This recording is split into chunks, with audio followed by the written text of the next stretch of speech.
update ng bayan. Maasahan anumang panahon.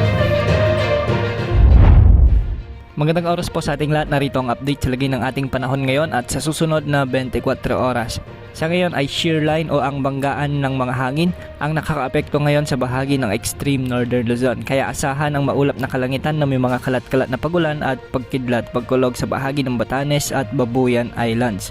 Posible ang mga biglaang pagbaha at pagguho ng lupa lalo na kung may mga katamtaman at minsan ay malalakas na pagbuhos ng ulan. Samantala nakakaapekto naman ang mainit na hangin mula sa karagatang Pasipiko o ang easterlies sa bahagi ng Cagayan, Isabela, Aurora at Quezon Province. Kaya makakaranas ang mga nasabing lalawigan ng maulap na kalangitan na may mga kalat-kalat ding mga pagulan at pagkidlat pagkulog. Hindi rin inaalis ang posibilidad ng mga biglaang pagbaha o pagguho ng lupa lalo na kung may mga malalakas ding pagbuhos ng ulan.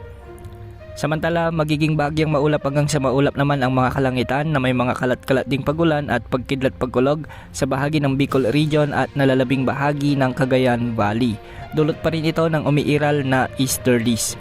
Posible rin ang mga flash floods o landslides lalo na kung may mga umiiral na severe thunderstorms. Samantala sa Metro Manila at nalalabing bahagi naman ng ating bansa, asahan din ang bahagyang maulap hanggang sa maulap na kalangitan na may mga kalat-kalat ding pagulan o pagkidlat pagkulog. Ito naman ay dulot ng mga localized thunderstorms. Kanina nga hanggang sa kasalukuyan ay maraming lugar sa bansa ang nakakaranas ng mga localized thunderstorms lalo na sa bahagi ng Central Luzon at ilang bahagi ng Maynila, sa ilang bahagi ng Mimaropa at Calabarzon.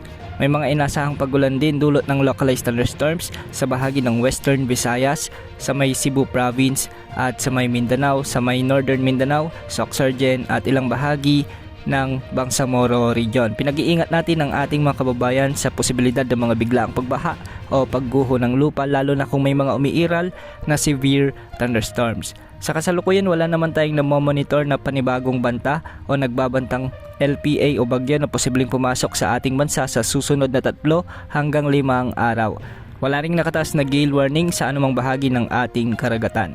Bukas asahan pa rin ang pag-iral ng easterlies o ang mainit na panahon kaya maraming lugar pa rin ang makakaranas ng maalinsangang panahon at posible rin ang mga localized thunderstorms pagsapit ng hapon o gabi.